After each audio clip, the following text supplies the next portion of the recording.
Hello, അപ്പോൾ അതെ നമ്മുടെ കടനെ പറ്റിയൊക്കെ പറയാനുള്ളത് കട കാണിച്ചിട്ടുള്ളതാ. ഇതാണ് കൊച്ചിക്കാരിപ്പെണ്ണ് ഹോട്ടൽ. ഒരു ചെറിയ ഹോട്ടലാണ്.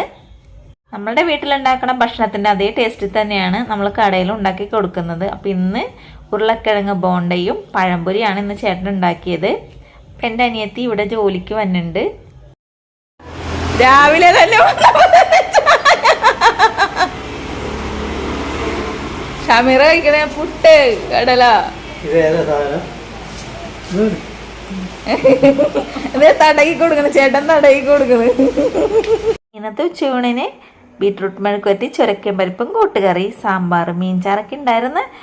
അപ്പോൾ അതാ നമ്മളുടെ കടയിൽ ഞാൻ വെച്ച് പിടിപ്പിക്കുന്ന ചെടികളാണ്. പുതിനയിലയുണ്ട്, മല്ലിയിലയുണ്ട്, പിന്നെ നമ്മളുടെ പയറില്ലേ ഞാൻ കുറച്ച് പാകിയായിരുന്നു. അപ്പോൾ അതാ നന്നായിട്ട് മുളച്ചിട്ടിട്ടുണ്ട്. ഇത് തോരൻ വെക്കാന്നൊക്കെ വിചാരിച്ചു, പക്ഷേ ഇതിൻ്റെ ഭംഗി കണ്ടിട്ട് ഇത് നമുക്ക് എടുത്ത് ഒന്നും ചെയ്യാൻ തോന്നല്ല. അങ്ങനെ അതവിടെ ഇരിക്കട്ടെ എന്ന് ഞാനും വിചാരിച്ചു.